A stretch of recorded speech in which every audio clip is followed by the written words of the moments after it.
Okay, so really quick, I want to review all five of the prompts that will be on the inspector calls test. I'm going to give just a brief overview of each one, kind of to touch on all the major points that I would address, while kind of leaving more of the finer details relating to providing evidence or explanation up to you guys. As I said in or on the instructions page on what was it, Tuesday, I think. Tuesday or Wednesday, one of those days. I forget. Days are running together. But I said that you'll have five essay prompts, or five really extended response prompts on the test. You pick three to answer. It's going to be on Canvas. You'll have an hour time limit. It's open book, open note. Not meant to be that difficult. And a lot of these we've already kind of addressed in class, but I just want to, again, hit some of them with a bit more detail. So the first potential prompt that you can respond to asks about the different reactions that the Burlings and Gerald have upon learning of their involvement with Eva Smith's death, and how their reactions reflect the inspector's actual objective for being there. So if we think about the end of the play, like after the inspector leaves, we've got two pretty distinct groups, or groups of people based on their reactions to the evening. So on the one hand, you have Sheila and Eric, who feel incredibly guilty and feel a lot of remorse and regret for what they did, and have definitely taken to heart the inspector's lesson, basically the importance of empathy and considering the consequences of our actions and how our actions will impact other people. Sheila and Eric have definitely internalized that, and that's reflected by when, near the very end of the play, when it appears that there was no Eva Smith, no girl died, the inspector's just some weird, crazy guy who showed up there to scare them. When it appears like that's the truth, you can see that Sheila and Eric still feel regret for what they did to the girls they interacted with, and they still have committed to learning from that experience. On the other side, you have Arthur and Sybil, who have no regrets about what they did and feel no remorse whatsoever. The only thing they're concerned about is the potential public fallout if and when their actions become public. But you really see that after it becomes, or when it seems that, again, there was no Eva Smith and everything was just a hoax, and that the inspector, again, was just some crazy guy, and none of this is going to come out. Arthur and Sybil go right back to normal and have no cares, and basically are willing to move on and pretend like nothing ever happened. And then Gerald is kind of mixed, but ultimately I would lump him more in with Arthur and Sybil, because while Gerald does feel regret and is kind of torn up about his involvement with Eva or Daisy, his regret stems more, in my opinion, from how his affair hurt Sheila, and less from having the affair with Eva and breaking her heart when he broke up with her in the first place. And crucially, when Gerald comes back with a theory and makes the phone call, and it seems that everything was a hoax, Gerald has Arthur and Sybil's reaction and is willing to basically just go back to normal and act like nothing ever happened, to the point where he even re-proposes to Sheila and is basically trying to act like none of this happened. Notably, if we look at the different reactions, you can see how the inspector's ultimate objective of wanting to encourage greater awareness of other people and encourage and cultivate empathy within the Burlings has yielded mixed results. Where, again, Sheila and Eric definitely have taken the lesson to heart, but the other three have not. And yeah, that's all I'll say about that one. Okay. So the second prompt is about gender, or more specifically, how an Inspector Calls depicts gender roles and expectations in the Edwardian era and the culture of the Edwardian era. And to me, the big thing that sticks out, women were generally expected to be innocent and ignorant of a lot of the uglier, messier aspects of life. Good examples of this would be Arthur and Sybil trying to send Sheila out of the room when Gerald's affair is brought up. You have Sybil's total ignorance of the number of prostitutes in Brumley and the rampant sexual assault and harassments being committed by Alderman Meggerty. So again, generally just the general innocence and ignorance of stuff. Whereas it was almost assumed that men could and would indulge in their vices, and this was fine. It was tolerated as long as they didn't get caught. So good examples of the misbehavior of the male characters being tolerated or expected. You have, well, for starters, everyone's just blanket refusal to acknowledge or discuss Eric's alcoholism. Sybil is totally willfully ignorant that Eric has a drinking problem. And Sheila and Gerald, while they both are aware of his alcoholism, neither one of them is really willing to mention or discuss the fact that he has problems with drinking, really until they're forced to. So, again,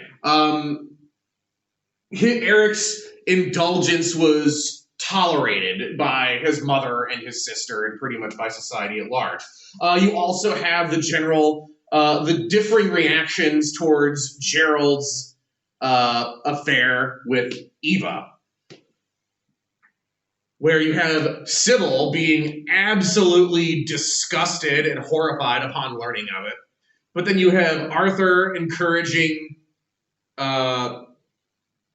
Sheila to just kind of look past it and tolerate it. And this becomes especially true once it seems that the information will not become public. Once it seems the information won't become public, both Arthur and Gerald, and even Sybil to an extent, are kind of trying to push Sheila to get re-engaged because Gerald's reputation will not suffer because the information, at least it appears, the information will not be made public, which kind of reflects the culture's overemphasis on maintaining the appearance of morality over actual morality. Okay. Third prompt is about class relations, and there we go. It's about class relations and how the play depicts the influence of social class in the Edwardian era. And to me, there are two major intertwining themes in An Inspector Calls regarding how the upper class interacts with and views the lower class. First being the theme of exploitation. Consistently in this play, the upper class is shown as using the lower class to get what they want and to satisfy their own wants and desires. So you have for examples of this, you have the businessmen. You have Arthur and Gerald, who view the lower class as cheap labor and basically just use them as a source of cheap labor to make money. You also have the sexual exploitation of Eva by both Gerald and Eric. Depending on how you interpret Gerald's situation, you could argue that Gerald's affair with Eva was a form of exploitation. It's kind of hard to characterize Eric's as anything but exploitation. With Gerald, you could argue that he abused his position as providing for Eva and giving her a place to stay and giving her money to start a sexual relationship with her. That one kind of depends on how you interpret it. But paired alongside with this exploitation is this theme of dehumanization, where the upper class generally doesn't view the poor as people, or at least doesn't view them as their equals. So examples of that, again, you have Arthur especially viewing the poor as a source of cheap labor, prompting his criticism by Sheila, her line, something along the lines of, they're not cheap labor, they're people. Whereas Arthur looks at them and generally just sees cogs in a machine that are making and costing him money. And Gerald, to a lesser extent, has that view as well. But really, you really get the view of dehumanization with Sybil, and how Sybil, on the one hand, has no remorse and regret for denying Eva the charity aid that she needed, and even knowing that because of rejecting her, or because of denying her that aid, it basically took away Eva's last option and drove her to suicide. Sybil still has no regrets. And that kind of indicates that, again, she doesn't view her as a person, or at least does not view her as a person of equal standing, a person whose wants and needs it's like Sybil does not view Eva as someone whose wants and needs matter as much as her own. And you also see Sybil taking a lesser view of the lower class when she just outright scoffs at the notion that Eva would refuse to take money that was stolen. If you remember, Eva, when she goes before the charity, says she's requesting the aid because the child's father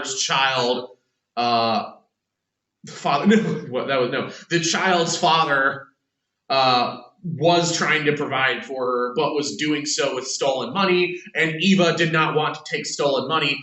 Sybil just outright scoffs at the notion, like, really, like, there's no way a girl of that class would refuse to take money, regardless of where it came from. So you see that Sybil, especially, and to a lesser extent the Burlings in general, don't view the lower class as being capable of even having morality, or being refined enough or intelligent enough to have morals.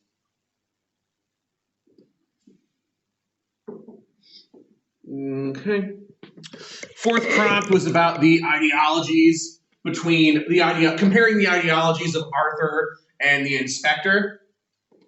This one pretty easy, pretty short, I think.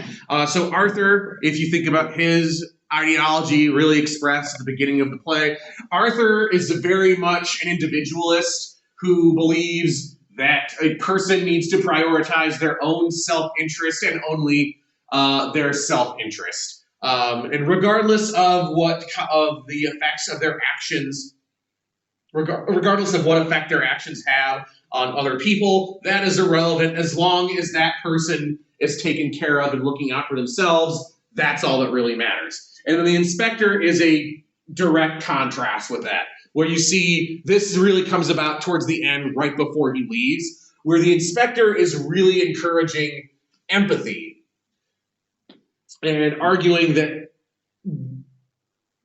our actions have consequences, and even if those consequences might not be felt by us, it's still important of us as responsible human beings to consider how our actions are going to affect other people before we make them. And if he kind of finishes out alluding to World War I in that paragraph, in his monologue right before he leaves, where he's saying, if humanity will not learn that lesson, then it's going to get bad. And pretty much the entire play is refuting or criticizing Arthur's worldview and endorsing the inspector's worldview. There are so many pieces of evidence and examples to show that Priestley is definitely advocating the inspector's worldview and refuting Arthur's. I shouldn't really have to point them out, so I won't. Okay, and then last question. This one I think is going to be the hardest one to answer, but also potentially the most interesting, is about the ambiguity surrounding the ending. So notably, the ambiguity surrounding the inspector's true identity and the ambiguity surrounding Eva Smith. So first off, if and when you respond to this prompt, I'm not looking for what you think, for who or what you think the inspector is. So do not try to answer this prompt by saying who, by explaining who or what you think the inspector is. I'm not asking about that. I don't care. There's no textual evidence to support anything. It's fun to theorize about, but there's no textual evidence to support any interpretation. And that's kind of the point. So really what I'm asking here is, what is the point of not giving any clues as to who this guy was and making him a total mystery? And for me, it really kind of highlights and reinforces his ultimate goal, that he's not there to arrest them or punish them because he's not a real inspector. He's there to just shame them and make them feel guilty and recognize that what they did, that they effectively drove this woman to suicide and ruined this woman's life. And he's there to just make them acknowledge that they did that.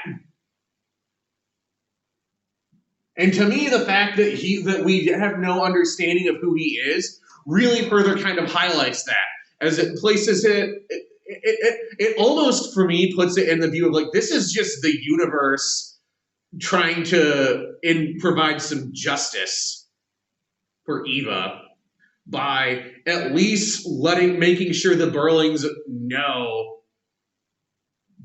what the effects of their actions were.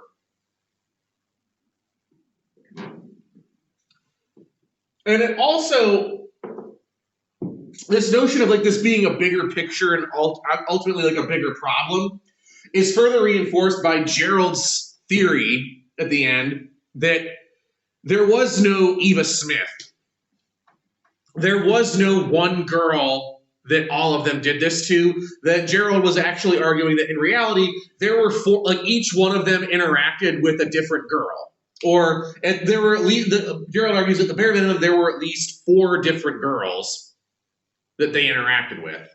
And again, the question is not whether or not you think that's true. The question is, why do we think that Priestley creates that ambiguity in the first place and introduces the possibility that they didn't do this to one woman, like all 5 of them didn't do this to one woman. They each did something to a different one. And again, to me, Priestley's purpose of doing that is to intensify the social criticism and basically underscore the systematic nature or the systemic nature of this problem. The problem of the upper class exploiting the lower class.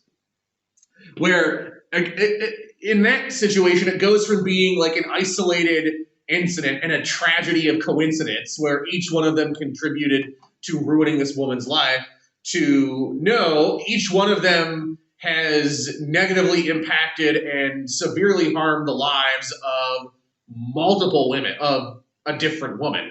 It makes it a bigger problem by showing that these people are impacting and are negatively impacting multiple people as opposed to one person. Okay, so that's my general rundown of the 5 prompts. If you have questions relating to the test, email me, let me know, and I will, I might see you later on in this semester. I might not. Again, we'll see.